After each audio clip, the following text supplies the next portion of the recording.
네, 안녕하세요. 저는 한국외국어대학교 국제지역대학원에서 중국 국제관계를 공부하고 있는 강준영이라고 합니다. 트럼프 행정부가 에이펙을 앞두고 새로운 전략을 노출하고 있습니다. 놓치지 말아야 할 부분은 무엇일까요?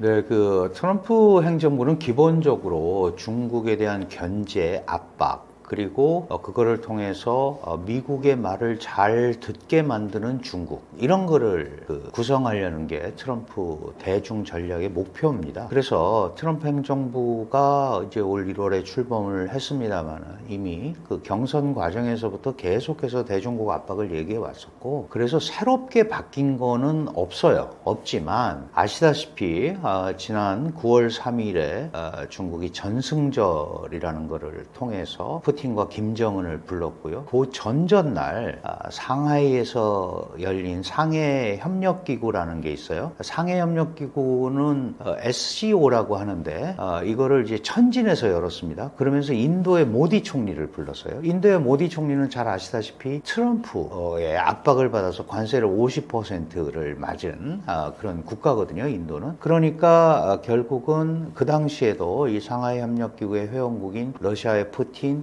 인도의 모디, 그 다음에 중국의 시진핑, 이렇게 그 국제 어떤 그 공급망 차원에서의 재편, 시도, 이런 것들에 적극 나서고 있고, 또 하나는 이 안보적인 차원에서 러시아, 북한, 또 북중 관계 회복을 통해서 이런 이제 큰 틀을 마련을 했단 말이죠. 이제 이런 상황에서 트럼프 행정부가 관세를 가지고 지금 중국을 계속 압박을 했는데, 지금 관세 협상이 이제 3번에 걸쳐서 이루어졌고, 아마 11월 한 10일경에 이제 협상안이 나와야 될 텐데 이게 여의치 않거든요. 그러니까 아마도 이번 그 에이펙 회의를 통해서 좀 이제 뭔가 막판에 딜을 하려고 생각을 했던 것 같은데, 일본의 대미 투자, 한국의 대미 투자가 여의치 않단 말이에요. 그러니까 아마도 트럼프 대통령이 지금 본회의에는 참석하지 않고 그 전 행사만 하고 갈 거다, 이런 걸로 봐서 미중 정상회담은 이루어질 겁니다만은 구체적인 어떤 그 방향이나 이런 게 확고하게 나오기는 굉장히 어려운 상황이다. 이거는 이제 트럼프 대통령의 세계 전략과도 관계가 있는 건데, 요즘은 이제 가자지구 문제에 하마스와의 문제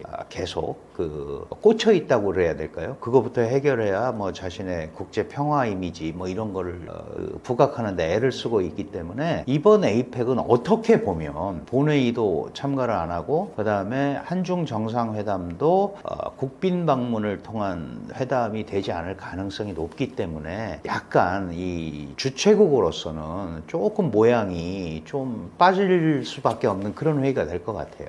트럼프 대통령이 계속해서 동맹국들에게 부담을 주고 있습니다. 언제까지 이어질 것으로 보시나요? 이 부분은 트럼프 대통령이 일기 때도 강조를 했던 거고요. 이제 그 중간에 바이든 소위 행정부를 지나서 이제 2기 트럼프 행정부가 시작이 됐지 않습니까? 결국은 미국이 더 이상 세계를 지키는 일은 하지 않겠다. 다른 나라의 전쟁에 개입하지 않겠다. 결국 미국의 동맹국들이 각자 알아서 더 많은 역할을 해줘야 된다. 그런 게 이제 예를 들어서 EU 같은 데가 방위비를 뭐 5%로 올려야 된다, 이런 식으로 얘기를 한 거죠.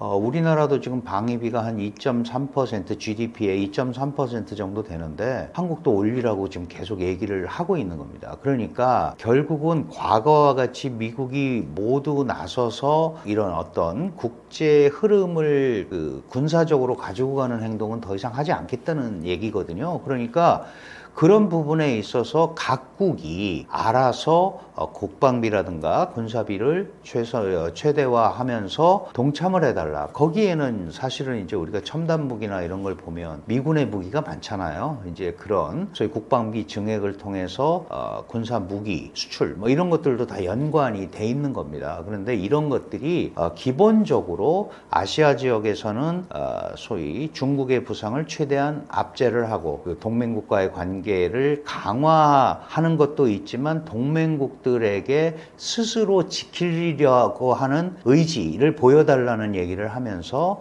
그런 얘기를 하는 거고, 러시아도 마찬가지예요. 저쪽에서는 이제 유럽 쪽에서는 러시아가 핵심 반대 세력이니까 여기에 대해서 대항하고 있는 EU가 뭉쳐서 좀 이 국방비나 이런 것들을 올려서 좀 스스로 지킬 수 있는 부분을 만들어 달라. 그러니까 결국은 큰 틀에서 얘기하면 미국은 과거와 같은 그런 직접적으로 군사적인 행동에 참여하는 것들을 최소화할 테니 그런 것들을 알아서 좀 자체 처리해 주기 바란다 라는 그런 이제 의도가 깔려 있다, 이렇게 봐야 될 것 같습니다.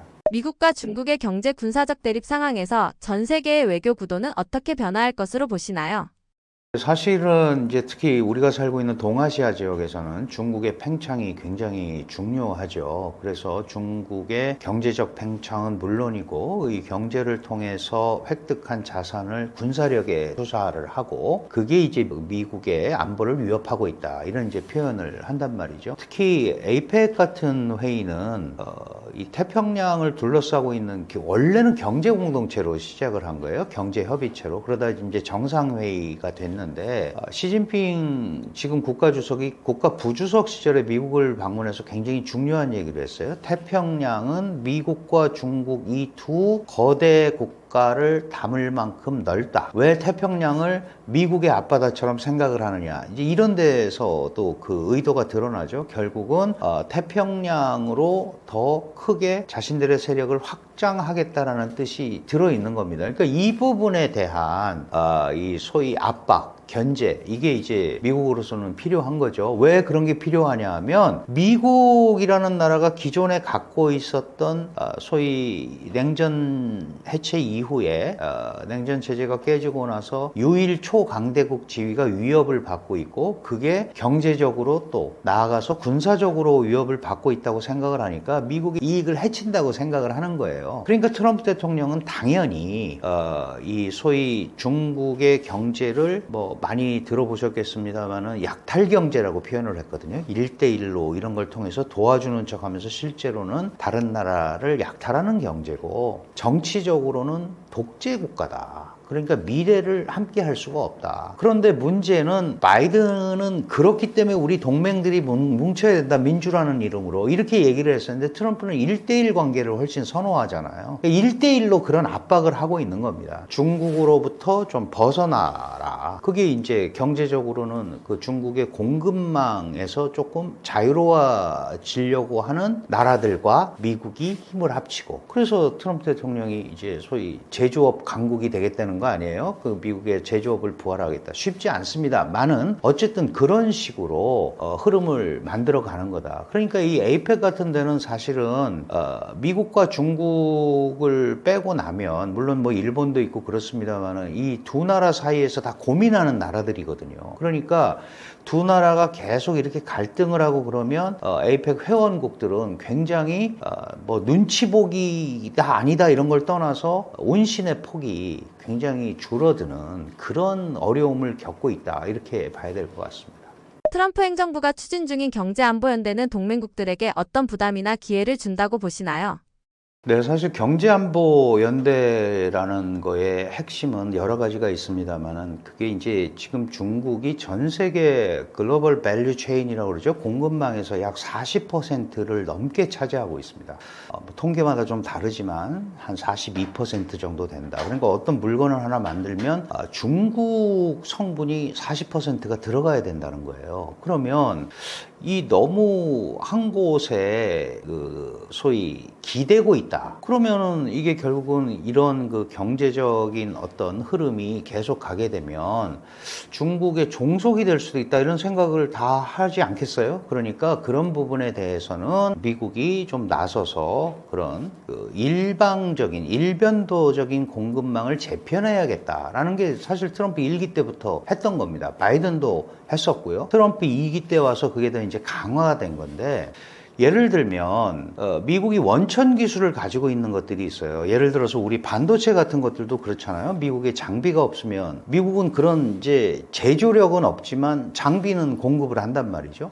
그러면 그런 부분들을 우리가 다른 나라하고 연계를 할 때 그게 원래 미국의 원천 기술이 있는 거고 우리의 통제를 받아야 된다. 만약에 계속 그렇게 하면 우리가 너희한테 장비를 수출하지 않겠다라든가 어떤 기술에 대해서 원천 기술에 대해서 통제를 한다든가 이런 것들이 계속 나와요. 그러니까 결국은 이것들이 이제 우리가 세컨더리 보이콧이라고 많이 들어보셨을 거예요. 미국의 제품이나 자재나 이런 것들을 미국 건데 다른 나라에 공급함으로써 그게 우회적으로 다른 특히 중국에 들어가는 것을 방지하기 위해서 원래 했던 나라를 압박하는 형태가 나오거든요. 이런 것들이 이제 세컨더리 보이콧인데 이런 것들이 동맹국들한테는 부담이 되죠. 그런데 더 중요한 게 있습니다. 정말 압도적인 기술력을 가지고 있거나 이게 아니면 안 된다라는 게 있으면 그거는 미국도 함부로 어떻게 할 수가 없죠. 왜? 자기네들도 써야 되거든요. 예를 들어서 지금 뭐 반도체 같은 경우에 이제 물론 시스템 반도체와 메모리 반도체로 나눠져 있지만 2나노 이하, 뭐 2나노를 둘러싼 기술은 결국은 한국의 SK, 그 다음에 삼성, 그 다음에 대만의 TSMC 여기밖에 못하는 거예요. 그러니까 이거는 무턱대고 압박을 한다고 또 되는 건 아니거든요. 그러니까 예를 들어서 관세를 강하게 때리면 뭐 다 굴복을 할 줄 알았지만 예를 들어 삼성 같은 데가 반도체 DRAM 가격을 30% 인상을 해버렸단 말이에요. 그런 거는 또 예상치 못한 케이스거든요. 대만 같은 데서도 관세를 맞는 게 낫겠다. 관세를 맞고 우리가 단가를 올리면 못 만들지 않냐. 이런 얘기들이 나오고 있어요. 그러니까 이거는 우리가 조금 더 이제 지켜봐야 되는데 문제는 뭐냐 하면 동맹이라고 했던, 동맹에 가깝거나 동맹이라고 했던 국가 애들에게도 관세라는 칼을 제국주의, 관세 제국주의처럼 흔드는 행태. 이것이 과연 소위 미국이 원하는 그런 동맹 대호, 동맹을 중시하지는 않지만 그래도 우리가 민주, 자유 뭐 이러면서 또 급할 때는 그런 걸 얘기하거든요. 이 결속력이 어디까지 갈 수 있을지 이게 문제가 되는 거예요. 지금 많은 경제학자들이 이제 이 공급망 질서는 중국 중심이냐 미국 중심이냐로 갈라지는 사이에 와 있다. 그래서 선택을 해야 된다. 이제 이런 얘기들 많이 하거든요. 근데 선택해서 해결될 수 있으면 하죠. 근데 선택을 해서 해결되기가 굉장히 어려운 겁니다. 이게 서로 얽혀 있기 때문에. 그 경쟁 속에 협력이 있고 또 협력 속에 경쟁이 있는 거기 때문에 그렇게 칼로 무베듯이 깔끔하게 정리가 안 되는 거거든요. 그러니까 늘 기회와 위협은 병존을 하고 있는 겁니다. 이런 데서 살아남을 수 있는 거는 경쟁력, 기술 개발 이런 거밖에 지금 없다고 우리가 보는 거죠. 미국의 새로운 전략에 대응해 한국은 어떤 자세를 취해야 할까요? 네, 사실 미국의 대중 압박이 계속되고 있고 이거는 한국만 안고 있는 문제는 아닙니다. 전 세계적으로 중국과의 경제적 연대가 워낙 강하기 때문에 많은 국가들이 지금 월드뱅크 통계에 의하면 약 150개국이 중국이 제1 무역 파트너입니다. 미국은 50개가 안 됩니다. 그러니까 이 중국과의 관계를 뭐 무턱대고 끊거나 등한시할 수가 없는 게 모든 국가가 봉착하고 있는 문제거든요. 그러면 미국의 대중 압박이 계속된다고 섣불리 거기에 같이 편승을 해서 우리가 얻을 게 뭐가 있을까를 이제 냉정하게 생각을 해봐야죠. 그래서 국익 중심의 실용외교라는 말이 뭐 역대 정부에서도 썼고 지금 현 정부에서도 쓰고 있습니다만은 다만 우리는 북한이라는 요인이 있습니다. 다른 나라가 안 가지고 있는. 그래서 한미동맹을 근간으로 해서 대중 대러 관계도 확장하겠다. 결국은 선택보다는 설득을 하면서 한국의 입지를 얘기하고 한국이 훨씬 더 우리 스스로 그림을 그려나가는 노력들을 미국이나 중국에 보여주는 이런 것들이 더 중요하다. 그래서 선택을 해서 해결이 될 수 있으면 좋습니다만은 그게 어렵기 때문에 지난한 설득 작업을 계속하면서 우리의 스탠스, 원칙을 관철시키는 게 장기적으로 보면 더 유리하지 않을까 이렇게 생각을 합니다. 중국과 러시아 고위 인사가 나란히 평양을 찾았습니다. 여기서 볼 수 있는 북한의 외교 방향은 무엇인가요? 네, 10월 10일 이제 대만에서는 쌍십절이라고 하는 신의 혁명이 난 날인데 이게 노동당 창당 기념일이에요. 올해가 80주년인데요. 지난 전승절 행사에 김정은이 이제 중국을 방문을 했잖아요. 그리고 사실은 이제 시 주석이 노동당 창건 80주년에 와줬으면 좋겠다라고 얘기를 했는데 시진핑 주석이 갈기가 굉장히 어려운 상황이죠. 이제 중국 내부에서 10월 20일부터 사중전회라는 게 열리고 또 에이펙 회의가 있고 그런데 가기가 어려워서 리창이라는 당서열 2위를 보냈습니다. 그 전에 최선희 북한 외무상이 또 방문을 해서 이 일정을 협의를 했고요. 러시아의 2인자라고 할 수 있는 메드베데프가 또 평양을 찾았죠. 그래서 시진핑이 푸틴과 김정은을 좌우에 앉힌 것처럼 노동당 창건 기념일에 김정은을 가운데에서 리창과 메드베데프가 양쪽에 앉았습니다. 기본적으로 어떤 의미를 가지고 있냐 하면 이제 북한이 예전의 북한이 아니다라는 걸 보여주는 거예요. 나도 전략적인 지위를 가지고 있다. 그러니까 북한이라는 국가가 지금 이제 전 세계에는 공식적으로는 5개 핵보유국이 있고요.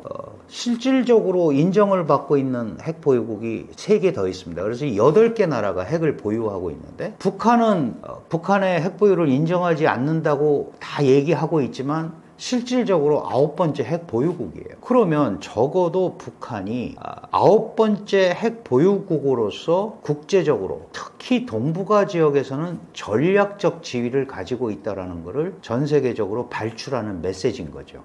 이 창건기념일에는 또 열병식을 똑같이 거행을 했죠. 거행을 하면서 자신들의 신무기 이런 것들을 또 공개한단 말이에요. 그러니까 결국은 나도 이제 단순하게 못 살고 강짜 부리는 북한이 아니고 무기 체계를 나름대로 구축을 하고 있는 군사 강국, 자신들이 늘 얘기하는 강성 대국이잖아요.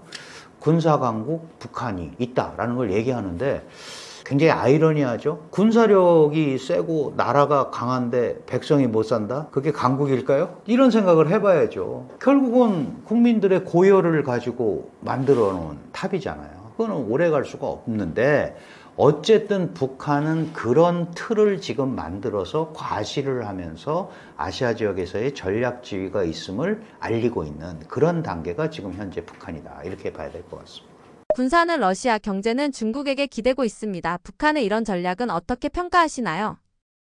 사실은 북한은 중국에 거의 실질적으로 무역의 98%를 의존하고 있습니다. 무역액이 크지는 않지만 대부분의 민생 물자가 결국은 이제 중국으로부터 들어오고 있기 때문에 결정적으로 이 먹고 사는 문제에 있어서는 중국에 기댈 수밖에 없어요.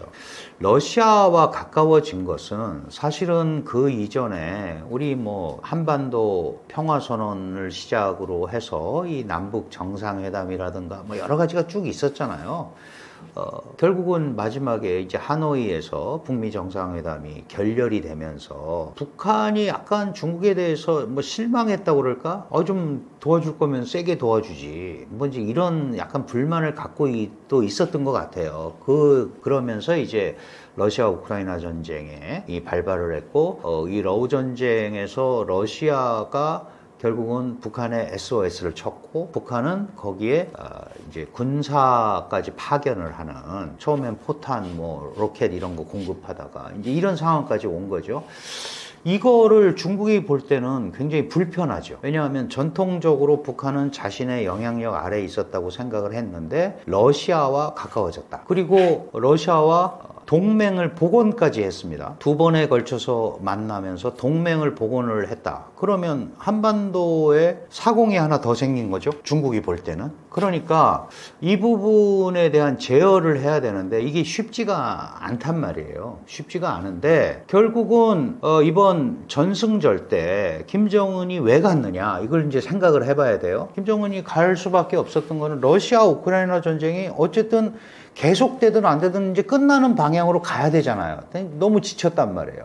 그러면 러시아 우크라이나 전쟁이 끝나고 나서의 리스크 관리를 해야 되잖아요. 지금은 러시아에 기대면서 중국하고 소원해졌는데 러우 전쟁이 꼭 러시아한테 유리하게 흘러가라는 법도 없고, 그 다음에 러시아로부터 받던 일부 지원이나 이런 것들이 계속된다는 보장도 없고, 그렇다면 러우 전쟁 이후에 리스크 관리가 필요했고, 그러면 중국과의 관계를 복원하는 게 훨씬 낫겠다라고 생각을 하게 된 거죠. 당연히 중국 입장에서도 북한이 러시아 쪽으로 갔는데 계속해서 저러고 있으면 중국의 대한반도 영향력이 약화되는 거죠. 그러니까 북한을 끌어당겨야겠다. 그래서 그게 맞아 떨어져서 이렇게 이루어진 거예요. 그 전승절 행사가 이제 김정은이 가고 중국과 북한 간의 정상회담도 열렸고, 그러니까 이런 전반적인 틀을 보면 이제 북한은 리스크 관리 차원에서 군사적으로 이 러시아 이쪽과 이제 협력을 하고, 그동안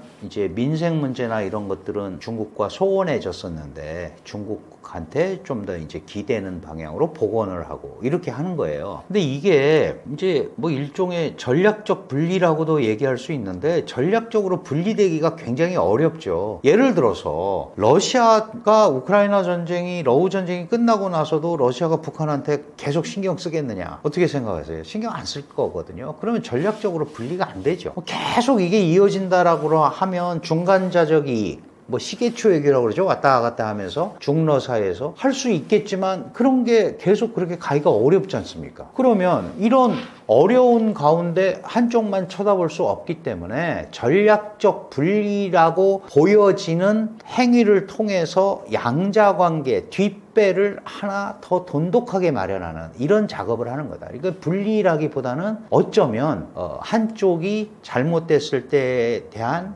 대비, 보험, 뭐 이런 쪽으로 보는 게 더 맞을 것 같습니다. 중국은 리창 총리를 파견하며 균형자 역할을 강조했습니다. 어떤 의도일까요? 이번이 노동당 창건 80주년인데요. 70주년 때는 그 당시 그 중국 공산당 서열 5위인 류윈샨이라는 방문을 했어요. 그런데 리창 총리는 당 서열 2위입니다. 그러니까 이게 국가 대 국가의 교류라기보다도 이게 노동당 창건 기념일이니까 당의 입장에서 이렇게 보는 거죠. 총리로는 원자버 총리에 이어서 10몇 년 만에 방문을 하는 거예요.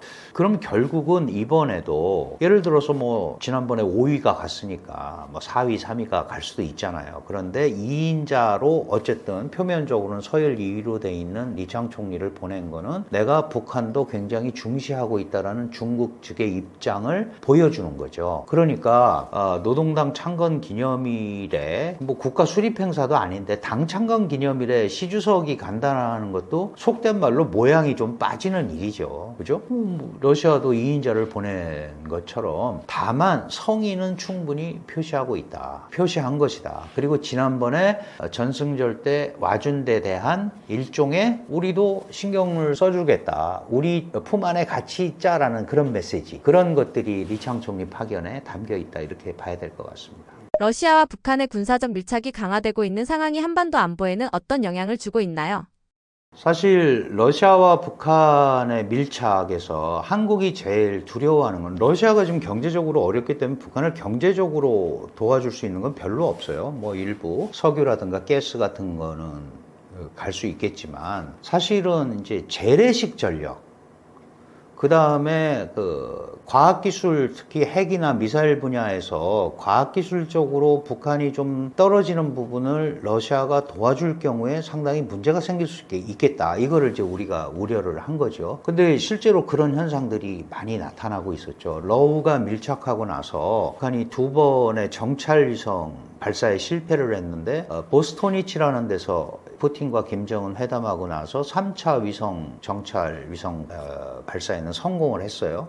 이런 것들이 이제 이루어지고 있는 거죠. 특히 최근에 우크라이나 전쟁에 참여하면서 북한이 현대전에 눈을 뜨기 시작했다. 요새 잘 아시다시피 드론 전쟁이잖아요. 드론 갖고 전쟁한단 말이죠. 그러면 북한도 이런 이제 현대전의 어떤 흐름을 이제 학습을 하게 된 거죠. 거기에다가 지금 5,000톤급 구축함을 두 두 척을 진수를 시켰어요. 이게 북한의 조선 기술로는 할 수 없는 그 배를 만드는 거예요. 이지스함급인데 여기에는 핵이나 미사일, 핵미사일 장착이 가능해요. 그러면 바다에서도 쏠 수 있다라는 뜻이잖아요. 그러니까 이런 전반적인 흐름을 보면 북한의 재래식 전력도 이 소위 러시아의 군사과학기술 도움에 의해서 발전하고 있는 것 같다. 그렇다면은 이게 지금 이제 한반도의 소위 군비 경쟁이라든가 이런 데 대해서 상당한 압박 또는 우리 입장에서는 어려움을 가중시키고 있는 거죠. 그러니까 이거에 대응할 수 있는, 이를 상쇄시킬 수 있는 일단은 전쟁 준비가 아니고 구비하는 것이 가장 핵심적인 내용이 될 수밖에 없는 거죠. 여기에 뭐 최근에 트럼프 행정부가 이 주한미군의 전략적 유연성 문제를 다시 이제 거론을 하고 이런 상황일수록 그런 부분들을 더 확고하게 문제를 정리를 해야 되는데, 예를 들어서 생각 같아서야 남북 간에 만나서 소위 협상을 하고 하면 되지만 지금 북한이 한국을 별개 국가로 생각하고 한국은 대화를 할 상대가 아니다 라고 얘기하면서 한국을 철저히 무시하고 있거든요. 그러면 한국을 안 껴준다는 얘기예요. 그거는 겁이 나서 그럴 수도 있고 아니면 다른 형태로 압박을 하려고 하는 거니까, 그럼 우리도 거기에 맞는 대응 전략을 가지고 있을 수밖에 없는 거죠. 예를 들어서 북핵이나 북한의 위협을 더 다자적 차원에서 규범화해서 정리를 한다거나 이런 것들이 필요한데, 지금 이제 개인적으로 이 국제관계나 이 한반도 중국 이렇게 공부하면서 안타까운 거는 한반도 비핵화 얘기가 주변화됐다고 그러죠. 이게 메인 메뉴가 아닌 게 돼버렸어요. 북한은 이미 뭐 우리는 핵보유 국가다, 비핵화 얘기하면 대화가 시작이 안 된다라고 자꾸 얘기하고 있잖아요. 그러니까 이런 부분들을 어떻게 빨리 시작 단계에서 규범화하느냐, 이게 중요한데 이게 지금 우리 현 정부가 안고 있는 가장 큰 숙제가 아닐까 이렇게 생각을 합니다. 반면에 중국은 북한과 경제적으로 긴밀한 관계를 유지하고 있습니다. 북중 관계는 앞으로 어떻게 될까요? 중국은 기본적으로 그런 생각을 하고 있는 것 같아요. 북한이 어떻게 저떻게 해도 우리 품을 벗어나기는 어렵다라는 생각을, 먹고 사는 문제 때문에, 민생 문제 때문에. 중국이 그런 생각을 하는 것처럼 북한도 내가 조금 사고를 쳐도 중국이 자신의 필요에 의해서 우리를 포기하지 않을 거야 라는 생각이 있는 거죠. 왜냐하면 북한이 있음으로 해서 한국도 견제하고 일본도 견제하고 미국도 견제한단 말이죠. 그렇다면은 중국의 입장에서 보면 북한은 굉장한 전략적 자산인 거죠. 말은 잘 안 듣지만 어쨌든 거기에 존재하는 것 자체가 전략적으로 자산의 역할을 하고 있는 겁니다. 그러니까 결국은 중국은 북한과의 연대를 가지고 갈 수밖에 없어요. 왜냐하면 이 자산을 버릴 필요가 없잖아요. 그럼 최대한 적절하게 사용하는 것이, 활용하는 것이 중국으로서는 중요하고, 그게 다른 걸로 북한을 지원하고 이러기는 굉장히 어렵잖아요. 그런데 민생이라는 이름, 인도주의라는 이름으로는 할 수 있는 거잖아요. 그리고 피해가면서 하고 있잖아요. 유엔 제재가 무력화되고 있는 이 여러 가지 이유 중에 하나가 이 민생이라는 이름으로 지원되고 있는 여러 가지 상황 때문에 그런 부분도 있거든요. 그게 꼭 중국의 잘못이다 그게 아니고, 중국으로서는 북한이라는 소위 전략적 자산, 이 부분을 관리할 필요가 있으니까 그렇게 갈 수밖에 없는 겁니다.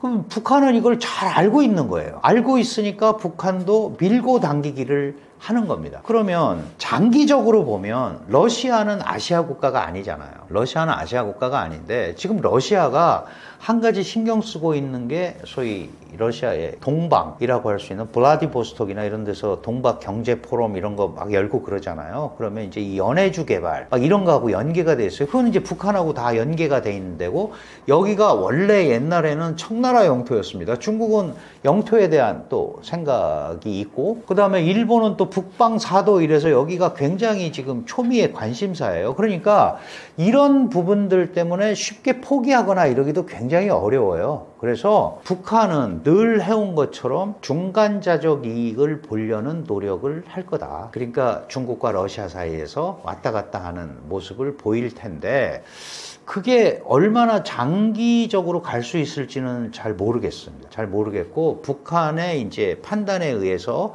움직일 건데, 강조드리고 싶은 것은 핵과 미사일 갖고 있다고 해서 강대국이 되는 건 아니에요. 북한이 큰 착각을 하고 있는 거죠. 무기만 쌓아놓고 있으면 강대국인가요? 그런 거 아니잖아요. 지금 중국이 세계 2대 경제 최고 경제 규모로 미국이 24조 달러, 여기가 뭐 19조 달러, 20조 달러 그러는데 나라는 강한데 국민이 못 살면 그게 강국이라고 하나요? 안 하잖아요. 그러니까 빨리 그런 부분을 북한이 이해를 해야 돼요. 지금은 생존의 방법으로 그렇게 한다고 하는데 앞으로 계속 이렇게 갈 수는 없는 거거든요. 그리고 그런 거는 중국과 러시아의 동의를 받기가 굉장히 어렵습니다. 지금은 필요해서 그렇게 하지만 언제까지 그런 메커니즘을 가지고 양자 사이에서 왔다 갔다 할 거냐. 스스로 어느 정도 자생 능력을 갖고 있지 않으면 중국과 러시아도 그거를 마냥 자기네가 하드캐리 하기는 어렵잖아요. 그래서 북한은 계속 스스로 원래 뭐 또 주체 사상에 기반한 주체 외교잖아요. 표면적으로는